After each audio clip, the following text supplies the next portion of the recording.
నమస్తే అండి.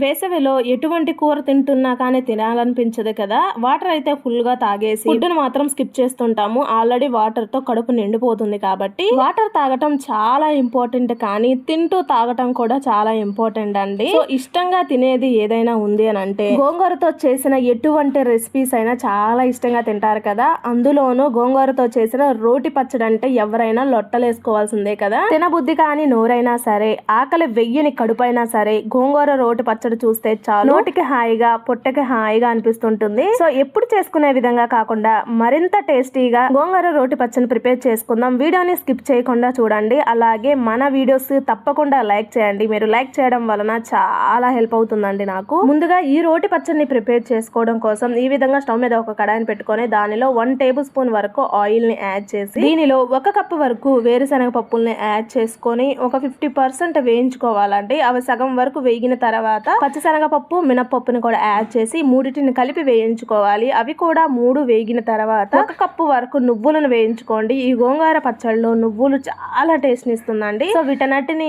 1 మినిట్ పాటు వేయించిన తర్వాత మీ స్పైస్ కి తగ్గట్లుగా ఈ విధంగా ఎండుమిర్చిని అయితే తీసుకోండి. ఇవి వచ్చేసి గుంటూరు మిర్చి అండి. కూర కారం కోసం, పచ్చళ్ళ కారం కోసం ఎలా చేస్తే 3-4 సంవత్సరాలు కలర్ మారదు, పురుగు పట్టకుండా ఉంటుందో వీడియో చేశాను. ఆ వీడియోని చూడండి. సో దానిలో నుండి తీసుకున్న ఎండుమిర్చిని చిటి ఎండుమిర్చిని అయితే కలెక్ట్ చేసుకున్నాను. ఈ విధంగా పచ్చళ్ళలోకి యూజ్ చేసుకోవడం కోసం, తాలింపుల్లోకి యూజ్ చేసుకోవడం కోసం. గుంటూరు మిర్చి ఎంత టేస్టీగా, ఎంత కలర్ఫుల్ గా ఉంటుందో మీకు ప్రతి ఒక్కరికి తెలిసిందే కదా. సో ఇవి కూడా 1 మినిట్ పాటు వేయించిన తర్వాత దీనిలో మంచి ఫ్లేవర్ కోసం, టేస్ట్ కోసం 1 కప్పు వరకు కరివేపాకు రెమ్మల్ని యాడ్ చేసుకోండి. సో వీటన్నిటిని కలిపి మాడిపోకుండా వేయించుకున్న తర్వాత దీనిని తీసి ఒక ప్లేట్ లో యాడ్ చేసుకొని అదే కడాయిలో మరో 2 టేబుల్ స్పూన్ వరకు ఆయిల్ ని యాడ్ చేసి శుభ్రంగా ఇసుక రేణువు లేకుండా వాష్ చేసుకున్న గోంగూరను అయితే తీసుకోవాలండి. క్వాంటిటీ అనేది మీ ఇష్టం కదా. ఇక్కడ నేను తీసుకున్న స్పైసీకి 2 కట్టల గోంగూర అయితే తీసుకున్నానండి. సో ఈ గోంగూరను యాడ్ చేసి దీనిలోనే టేస్ట్ ఎన్హాన్స్ చేయడం కోసం 2 పచ్చిమిర్చిని అయితే తీసుకున్నాను. ఈ రెండింటిని కలిపి చక్కగా పచ్చివాసన పోయేంత వరకు వేయించుకోవాలండి. సో ఇలా వేగిన ఈ గోంగూరను కూడా తీసి పక్కన పెట్టుకొని మనము రోటి పచ్చడిని ప్రిపేర్ చేసుకుంటున్నాం కాబట్టి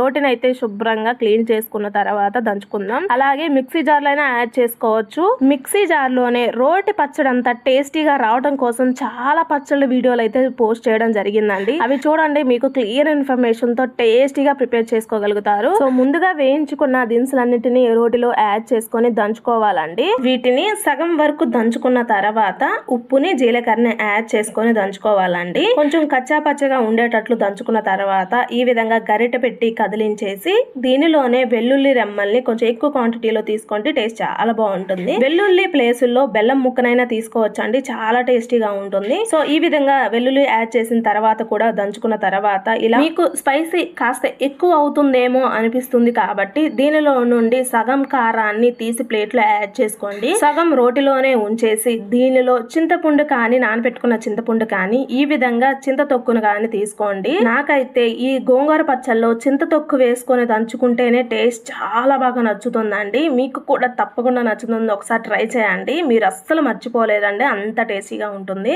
దానిని ఒక 2-3 స్పూన్ల వరకు మీ టేస్ట్ కి తగ్గట్లుగా అయితే యాడ్ చేసుకొని మొత్తం కలిసేలా దంచుకున్న తర్వాత ఒక పచ్చి ఉల్లిపాయని కూడా తీసుకొని దంచుకోవాలండి. సో ఉల్లిపాయ కూడా చక్కగా నలిగిన తర్వాత ముందుగా వేయించుకున్న గోంగూరను కూడా తీసుకొని స్మూత్ గా దంచుకోవాలండి. సో ఈ స్టేజ్ లో చెక్ చేసుకోండి ఒక్కసారి, మీకు ఏమైనా స్పైసీ ఇంకా కావాలి అనిపిస్తే మనం ముందుగా పక్కన తీసి పెట్టుకున్న కారాన్ని యాడ్ చేస్తున్నానండి. సో నేను తీసుకున్న కారం మొత్తం సరిపోతుంది, కానీ అంత ఎక్కువ తినలేము కాబట్టి, అంటే బాగా స్పైసీ తినే వాళ్ళు అయితే తినగలుగుతారు, నేనైతే తినగలుగుతాను. మా వారు అంత స్పైసీ తినలేరు కాబట్టి సగం అయితే తీసేస్తున్నాను. సో ఈక్వల్ గా ఉందండి, కొంచెం పిల్లలు కూడా తినే విధంగా ఉంది. సో అది కూడా యాడ్ చేసుకునే వాళ్ళు యాడ్ చేసుకోవచ్చు. ఇది మొత్తం కలిసేలా దంచుకున్న తర్వాత ఈ స్టేజ్ లో మరొకసారి పచ్చి ఉల్లిపాయని ఈ విధంగా తీసుకోండి. ఇలా తీసుకున్నట్లయితే టేస్ట్ చాలా బాగుంటుందండి. ముందు తీసుకున్న పచ్చి ఉల్లిపాయ పచ్చళ్ళలో కలిసిపోయింది, సో టేస్ట్ బాగుంటుంది. ఇప్పుడు తీసుకున్న ఉల్లిపాయ మధ్యలో కనిపిస్తూ నోటికి తగులుతూ చాలా బాగుంటుందండి. బిర్యానీలో కనుక ఉల్లిపాయ కొరుక్కొని తింటుంటే ఎట్లా ఉంటుందో ఈ పచ్చళ్ళలో ఈ ఉల్లిపాయని తగులుతూ ఉంటే అంత టేస్టీగా ఉంటుందండి. సో మీకు ఉప్పు కానీ, స్పైసీ కానీ ఏమైనా సరిపోనట్లయితే యాడ్ చేసుకోండి. ఈ విధంగా దంచుకున్న పచ్చడి టేస్ట్ చాలా బాగుంటుందండి. ఇలానే డైరెక్ట్ గా తినేయచ్చు, కానీ మధ్యలో ఎండుమిర్చి తగలాలి, కరివేపాకు తగలాలి, పోపు దినుసులు తగలాలి అనుకుంటే ఈ విధంగా పోపుని కూడా యాడ్ చేసుకొని మొత్తం కలిసేలా కలుపుకొని సర్వ్ చేసుకోవడమే. మీకు అర్థమైపోతుంది కదా ఎంత టేస్టీగా ఉన్న గోంగూర రోటి పచ్చడి అయితే రెడీ అయ్యిందని ఈ విధంగా ట్రై చేసి మీకు ఎలా అనిపించిందో కామెంట్ సెక్షన్ లో కామెంట్ చేయండి. సో వీడియో నచ్చితే తప్పకుండా లైక్ చేయండి. ఇలాంటి మంచి మంచి వీడియోస్ కోసం సబ్స్క్రైబ్ చేసుకోండి. మీకు ఎలాంటి రెసిపీస్ కావాలన్నా కామెంట్ చేయండి. Thanks for watching.